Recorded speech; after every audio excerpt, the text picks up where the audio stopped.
नमस्कार दोस्तों, sports engineer में आप सभी का बहुत बहुत स्वागत है। मेरा नाम है दीपक भालोठिया और आज इस वीडियो में हम फिजिकल एजुकेशन हिस्ट्री के क्वेश्चन आंसर्स का 6th पार्ट डिस्कस करेंगे। दोस्तों, अगर आपने अभी तक चैनल को सब्सक्राइब नहीं किया है तो सब्सक्राइब करके बेल आइकन को भी प्रेस कर लीजिए। सोशल मीडिया पर जुड़ने के लिए स्पोर्ट्स इंजीनियर टाइप कीजिए और सभी वीडियोज़ की PDF अगर आपको चाहिए तो टेलीग्राम चैनल को आप ज्वाइन कर सकते हैं। इन सभी के लिंक्स आपको डिस्क्रिप्शन में भी मिल जाएंगे। चलिए वीडियो को शुरू करते हैं। आज का पहला क्वेश्चन है, प्लेटो खालिस्तान के पितामह के रूप में संबंधित हैं। Plato is related as the father of. Plato का नाम आपने सुना होगा।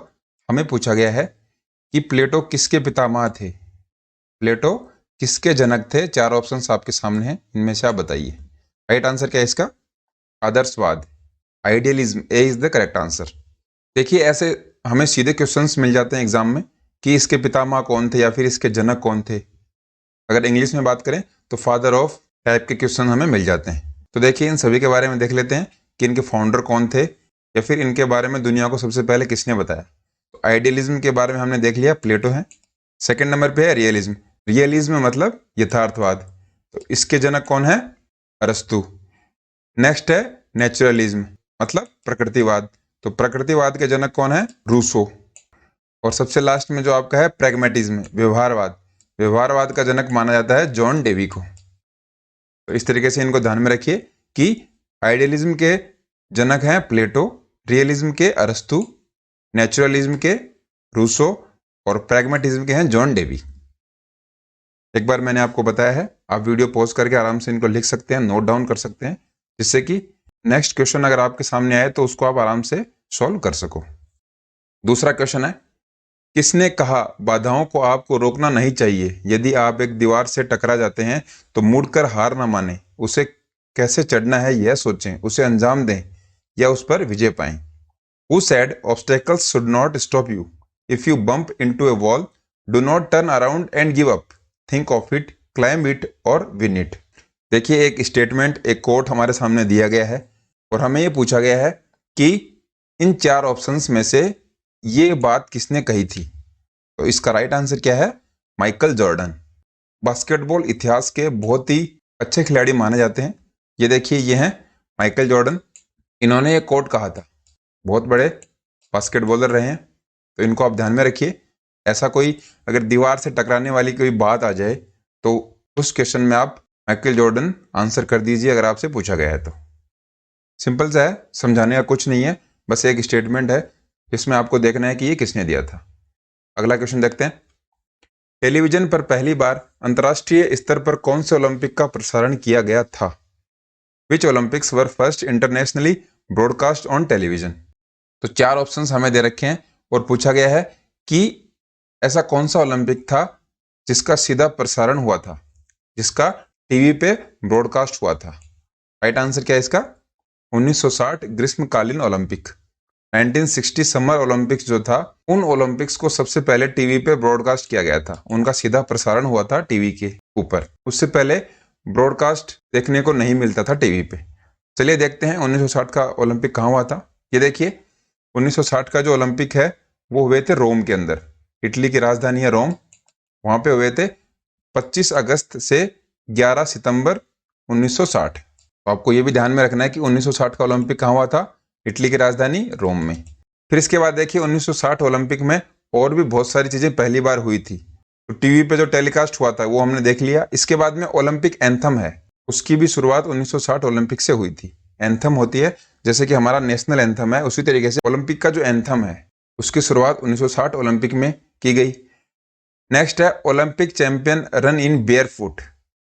ये देखिए, ये 1960 ओलंपिक में पहली बार देखा गया कि एक ओलंपिक चैंपियन बना था मैराथन का, जो बेयरफुट नंगे पांव भागा था, जिसने जूते नहीं पहने थे। तो इसको आप ध्यान में रखें कि आपसे कभी पूछ लिया जाए कि ऐसा कौन सा ओलंपिक हुआ था जिसमें एक मैराथन रनर थे जिन्होंने बिना जूतों के गोल्ड मेडल जीता था।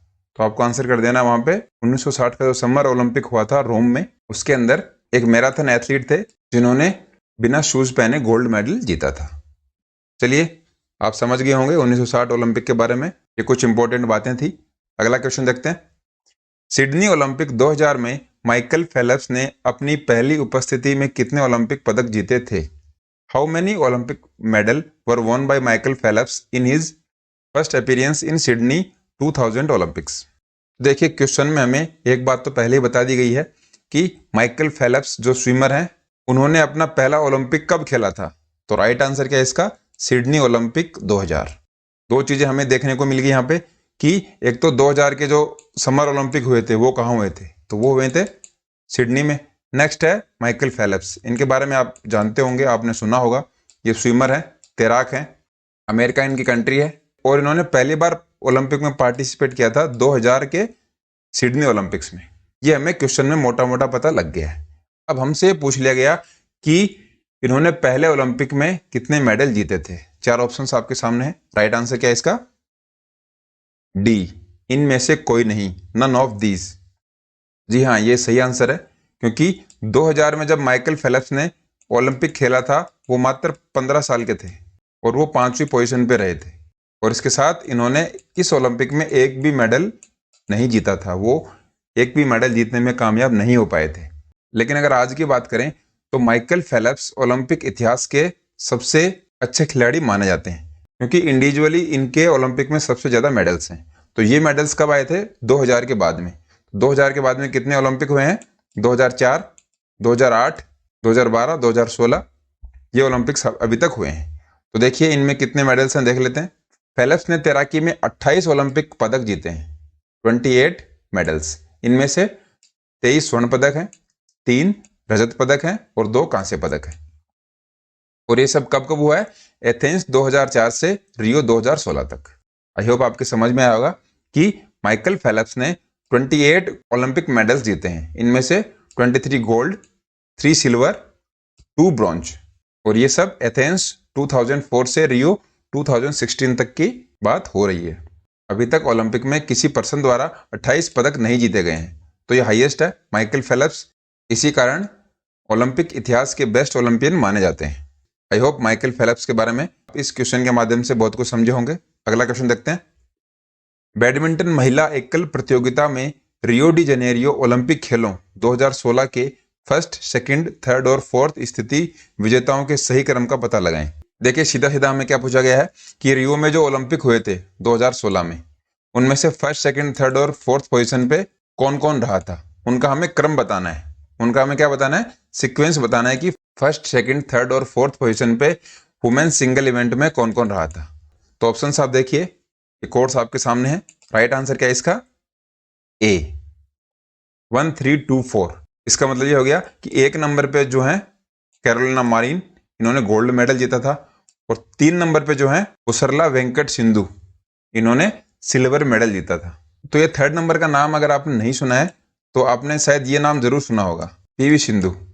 जी हाँ, ये नाम तो हमने सुना है, तो वो यही नाम है। पीवी सिंधु का पूरा नाम है पुसरला वेंकट सिंधु।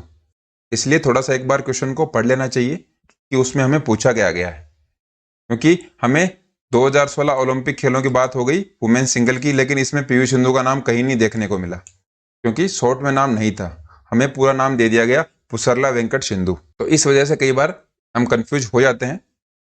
तो इन छोटी छोटी गलतियों को हमें नहीं करना है।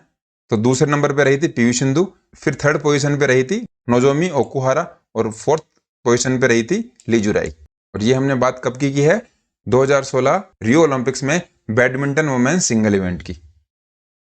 चलिए अगला क्वेश्चन देखते हैं। आईओए में कितने उपाध्यक्ष होते हैं, how many vice president are in IOA. सबसे पहले तो आप ये देखिए आईओए का मतलब क्या होता है, इंडियन ओलंपिक एसोसिएशन। देखिए 2 नाम है, एक तो है आईओए, एक है आईओसी। आईओए का मतलब है इंडियन ओलंपिक एसोसिएशन, आईओसी का मतलब है इंटरनेशनल ओलंपिक कमेटी। इन दोनों को आप मिक्स मत कीजिए। याद रखने की ट्रिक मैंने आपको पहले भी बताई है कि आईओए में ए पहले आता है और आईओसी में सी बाद में। तो ए पहले आता है, इसका मतलब इंडिया पहले आएगा और इंटरनेशनल बाद में। इस तरीके से आप इसको याद कर सकते हैं। इंडिया पहले आएगा मतलब आईओए, इंडियन ओलंपिक एसोसिएशन, और सी बाद में आएगा, इसका मतलब इंटरनेशनल ओलंपिक कमेटी। इस तरीके से आप इनको याद कर सकते हैं। उपाध्यक्ष के बारे में पूछा है तो कितने होते हैं वो, 9। सी इज द करेक्ट आंसर। ये देखिए ये आपके सामने लिस्ट है। आईओए में एक प्रेसिडेंट होता है। अब आपको पहले बताया गया था कि इसके प्रेसिडेंट कौन है, तो वो है नरेंद्र ध्रुव बत्रा, ये इसके अभी हाल फिलहाल में प्रेसिडेंट हैं। फिर इसके बाद देखिए इसमें 2 सीनियर वाइस प्रेसिडेंट होते हैं। ये हमसे पूछा गया था कि आईओए में कितने उपाध्यक्ष होते हैं, कितने वाइस प्रेसिडेंट होते हैं, वो 9 होते हैं। फिर secretary general, treasurer, joint secretary, executive council members और 1 representative elected out of the athletes commission. इस तरीके से ये पूरा स्ट्रक्चर है आईओए का। आपको इनमें से कोई भी पूछा जा सकता है।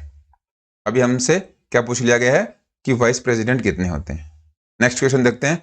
इसमें हमें पूछा गया है आईओए के कितने कार्यकारी सदस्य हैं, how many executive members IOA have. तो देखिए ये रहे हमारे सामने एग्जीक्यूटिव काउंसिल मेंबर्स, ये कितने होते हैं, 10 होते हैं।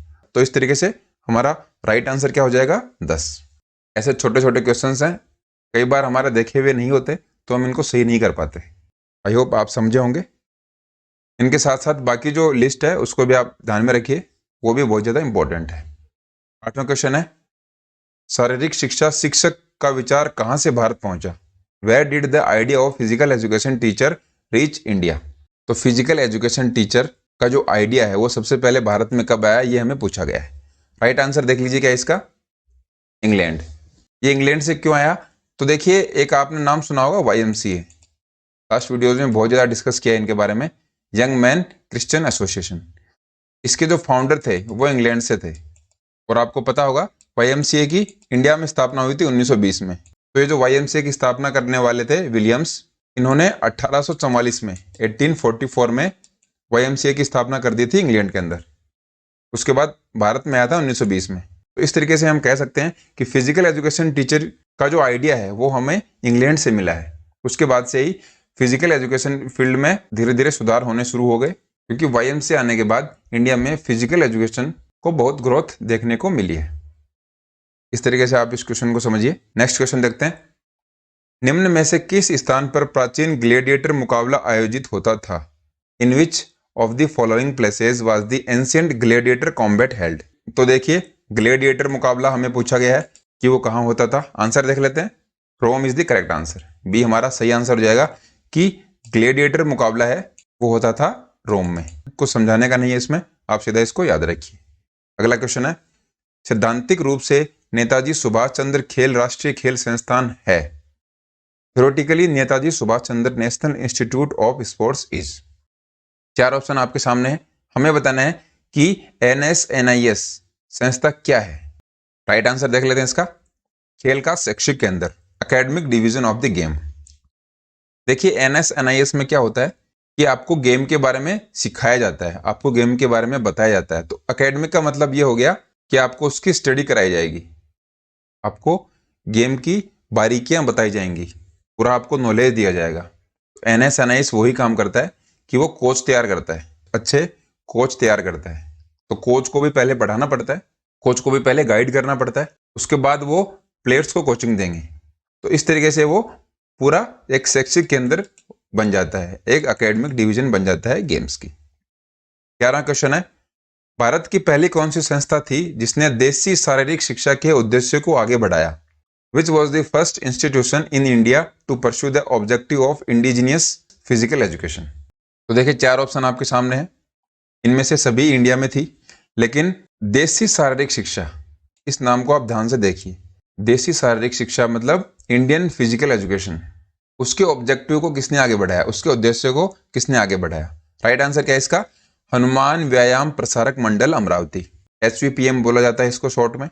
तो इसने सबसे पहले इंडिया के जो स्पोर्ट्स हैं, जो लोकल लेवल पे खेले जाते हैं, उनको प्रमोट किया और इंडिया में एक तरह से फिजिकल एजुकेशन को इन्होंने स्टार्ट किया। देखिए इसकी स्थापना देख लेते हैं। HVPM की स्थापना हुई थी 1914 में, और ये किसने की थी, 2 वैद्य ब्रदर्स थे, ये दोनों भाई थे, अनंत वैद्य और अंबादास वैद्य। इन्होंने इसकी स्थापना की थी 1914 में।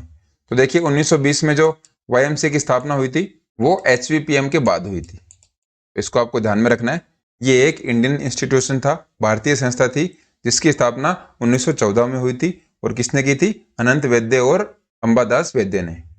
बहुत इंपॉर्टेंट ये इंफॉर्मेशन है, एग्जाम में आपको जरूर पूछा जाएगा इसके बारे में। अगला क्वेश्चन है, निम्न में से खेल प्रतिभा खोज स्कॉलरशिप योजना की एक शीर्ष संस्था है। विच of the following is a top institution of the talent search scholarship scheme.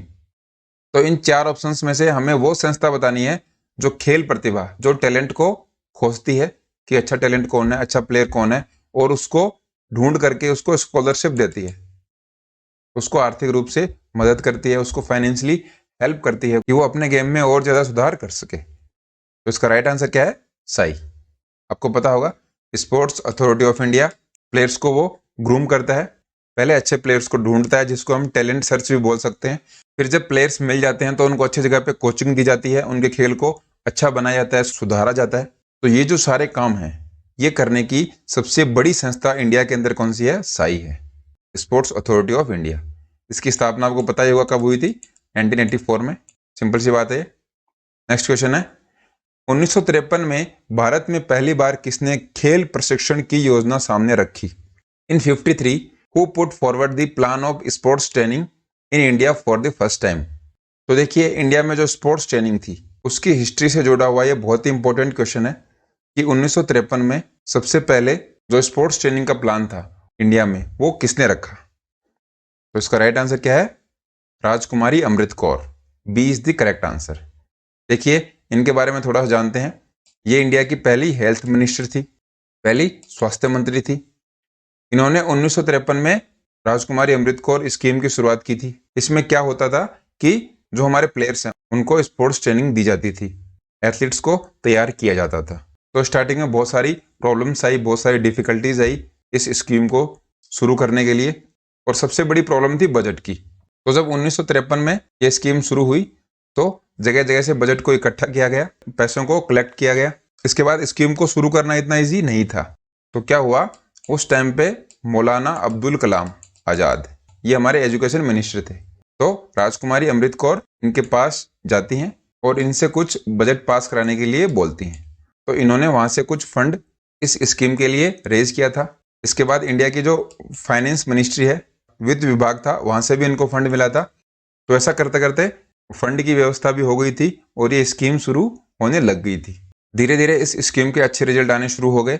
उसके बाद अलग अलग गेम्स हैं उनमें कोच डिसाइड कर दिए गए। तो आपको ये ध्यान में रखना है कि हॉकी के जो कोच थे वो बनाए गए थे मेजर ध्यानचंद को।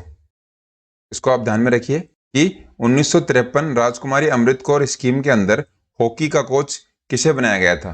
तो आपसे एक क्वेश्चन पूछा जाए तो इसका राइट आंसर क्या है? मेजर ध्यानचंद, जिनको हॉकी का जादूगर भी कहा जाता है। चलिए अगला क्वेश्चन देखते हैं। भारत में कोच बनने के लिए न्यूनतम अर्हता क्या है? What is the minimum qualification to become a coach in India? तो ये हमने देख लिया है कि कोच बनने के लिए आपको क्या चाहिए? NS-NIS का डिप्लोमा होना चाहिए। ए इज द करेक्ट आंसर। बहुत ही सिंपल क्वेश्चन है। आप NS-NIS डिप्लोमा के बिना कोच इंडिया में नहीं बन सकते। BPED आप कर सकते हो, MPED भी कर सकते हो, MPhil भी कर सकते हो, लेकिन अगर आपको कोच बनना है तो NIS का डिप्लोमा आपके पास होना ही चाहिए। 15वां क्वेश्चन है, निम्न में से किसने सबसे पहले स्कूलों में आधुनिक शारीरिक शिक्षण शुरुआत करने की पहल की? Who among the following initiated the introduction of modern physical education in schools? तो आधुनिक शारीरिक शिक्षण के बारे में पूछा गया है। 4 ऑप्शंस में से राइट हो जाएगा national fitness corps. A is the correct answer. 1965 में इसकी शुरुआत हुई थी। 65-66 इसलिए दिया गया है क्योंकि ये पूरा सेशन होता है 65 से 66 का, 65 to 66। इसमें नेशनल फिटनेस कॉर्प्स की स्थापना हुई थी और इसके अंदर क्या हुआ था? स्कूलों में मॉडर्न फिजिकल एजुकेशन की शुरुआत हुई थी। ध्यान में रखिए, इंपॉर्टेंट है। अगर आपको स्कूलों में मॉडर्न फिजिकल एजुकेशन की शुरुआत के बारे में नहीं पूछते हैं तो आपको ये तो पता होना चाहिए कि नेशनल फिटनेस कॉर्प NFC इसकी स्थापना कब हुई थी। तो ये आप ध्यान में रखिए, 1965 में इसकी स्थापना हो गई थी। 16वां क्वेश्चन है, सूची 1 और सूची 2 का मिलान करें। Match list 1 and list 2। 2 list आपके सामने है, इनमें से इनके सन बताने हैं कि इनकी स्थापना कब हुई थी। बहुत ही सिंपल सा क्वेश्चन है। राइट आंसर क्या है इसका? C, 3412। तो ये किस तरीके से आप देखिए, national physical efficiency drive NPED इसकी स्थापना हुई थी 1959। पहला ऑप्शन 3 है ना। फिर नेक्स्ट है 4, AIU association of Indian universities, इसका है 4, इसकी स्थापना 1925 में हुई थी। नेक्स्ट है 1, all India council of sports, इसकी स्थापना हुई थी 1954 में। फिर नेक्स्ट है sports authority of India, Sai की स्थापना हुई थी 1984 में। तो ये देखिए आपको समझ में आ रहा होगा कि एनपीडी की स्थापना 1959, एआईयू की स्थापना हुई थी 1925, all India council of sports की 1954 और साई की स्थापना हुई थी 1984। चलिए अगला क्वेश्चन देखते हैं। कौन से खेल फेडरेशन एसोसिएशन स्वतंत्रता प्राप्ति से पूर्व स्थापित किए गए थे? विच स्पोर्ट्स फेडरेशंस एसोसिएशंस वर एस्टेब्लिश्ड बिफोर इंडिपेंडेंस? भारत के आजाद होने से पहले इन ऑप्शंस में से कौन से एसोसिएशन या फिर फेडरेशन की स्थापना हो गई थी, ये हमें बताना है। तो आप इनको ध्यान से देखिए, मैं आपको आंसर बता रहा हूं। अगर आपको इसका खुद से आंसर करना है तो वीडियो को पॉज कर लीजिए। मैं राइट आंसर इसका बता देता हूं। Right answer is D, ABEF। तो देखिए सबसे पहले ए है इंडियन हॉकी फेडरेशन, फिर है बी इंडियन पोलो एसोसिएशन, ई पे कौन सा है इंडियन वेट लिफ्टिंग फेडरेशन और एमच्योर एथलेटिक्स फेडरेशन ऑफ इंडिया। ये चार 1947 से पहले स्थापित होने वाली फेडरेशंस हैं या फिर एसोसिएशंस हैं। अब देखिए इन सभी की स्थापना कब कब हुई थी ये हम देख लेते हैं। ये देखिए इंडियन हॉकी फेडरेशन की स्थापना हुई थी 1928 में, फिर है इंडियन पोलो एसोसिएशन 1892, फिर है इंडियन वेट लिफ्टिंग फेडरेशन 1935 और amateur athletics federation of India 1946। ये चार हैं जिनकी स्थापना भारत के आज़ाद होने से पहले हो गई थी, ये हमसे पूछा गया था। उसके बाद तो आपको पता ही है कबड्डी फेडरेशन ऑफ इंडिया की स्थापना 1950 और national rifle association of India इसकी स्थापना हुई थी 1951 में। ये आज़ादी के बाद की बात है। तो बहुत ही इंटरेस्टिंग क्वेश्चन है, इसमें हमें यह भी पता लग गया कि इनकी स्थापना के वर्ष कौन कौन से हैं। तो अगर आपको ये वर्ष पता हो तो ऐसे क्वेश्चंस को आप बहुत जल्दी सॉल्व कर सकते हो। नेक्स्ट है भारत में सबसे पहले शारीरिक शिक्षा का स्नातकोत्तर कोर्स किस वर्ष में शुरू हुआ? In which year the first post graduate physical education course started in India? PG course के बारे में हमें पूछा गया है फिजिकल एजुकेशन में। तो इसका राइट आंसर क्या है 1963। 1963 में पहला पीजी कोर्स स्टार्ट हो गया था फिजिकल एजुकेशन में, और ये कहाँ हुआ था? LNCP, Lakshmibai national college of physical education. इसकी स्थापना हुई थी 1957 में, और इसके पहले प्राचार्य कौन थे? PM Joseph. इस तरीके से इनको आप याद रखिए। 19वां क्वेश्चन है भारत में शारीरिक शिक्षा के लिए भारत सरकार द्वारा उठाए गए निम्नलिखित चरणों को कालक्रम अनुसार व्यवस्थित कीजिए। Arrange the following steps taken by the government of India for physical education in India in chronological order. चार ऑप्शंस आपके सामने हैं।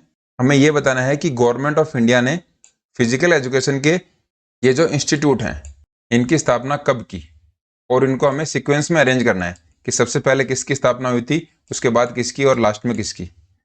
तो इसका राइट आंसर देखते क्या है? D is the correct answer, 4231। Fourth number पे है advisory board of physical education, इसकी स्थापना सबसे पहले हुई थी। इसके बाद में है सेकंड नंबर पे Amrit Kaur coaching scheme, next है LNCP, और सबसे लास्ट में है नेशनल फिजिकल एफिशिएंसी टेस्ट। देख लेते हैं अलग अलग इनकी स्थापना कब कब हुई थी। तो ये देखिए सबसे पहले 1950 में हुई थी central advisory board of physical education की स्थापना। नेक्स्ट है 1953 में अमृत कौर कोचिंग स्कीम। इसके बाद LNCP की स्थापना आपको पता ही है 1957 में हुई थी। फिर है नेशनल फिजिकल एफिशिएंसी टेस्ट, 1959 में इसकी स्थापना की गई थी। तो हमें क्वेश्चन बहुत सिंपल पूछा गया है, लेकिन उसके लिए हमें इन सभी की सन पता होनी चाहिए, सबके फाउंडेशन ईयर हमें पता होनी चाहिए। तो ऐसे करके हम एक क्वेश्चन में कम से कम 4 क्वेश्चंस को कवर कर रहे हैं। आज का लास्ट क्वेश्चन देखते हैं। इतिहास के दौरान राजपूत राजाओं और राजकुमारों को किसका बहुत शौक हुआ करता था? During history Rajput Kings and princess were fond of home. बहुत ही सिंपल सा क्वेश्चन है। पुराने टाइम में राजपूत राजा और राजकुमार थे, वो किसके शौकीन थे? राइट आंसर क्या है इसका? शिकार खेलना, play hunting. B is the correct answer. History में आपको सुनने को बहुत मिला होगा कि पुराने राजपूत राजा थे, वो शिकार बहुत खेलते थे, हंटिंग बहुत करते थे, जानवरों को मारते थे जंगलों में जाके, उसको हंटिंग बोलते हैं या फिर शिकार खेलना बोलते हैं। बहुत ही सिंपल सा क्वेश्चन था। तो दोस्तों ये थे आज के 20 क्वेश्चंस। आपको वीडियो कैसा लगा अपने सुझाव कमेंट्स में जरूर बताइए। अच्छा लगा हो तो लाइक करना बिल्कुल मत भूलिए, और चैनल पे पहली बार हो तो सब्सक्राइब करके बेल आइकन को प्रेस जरूर कर लीजिए। नेक्स्ट वीडियो में आपसे फिर मुलाकात होगी, तब तक हेल्दी रहिए, खुश रहिए और देखते रहिए स्पोर्ट्स इंजीनियर। बहुत बहुत धन्यवाद।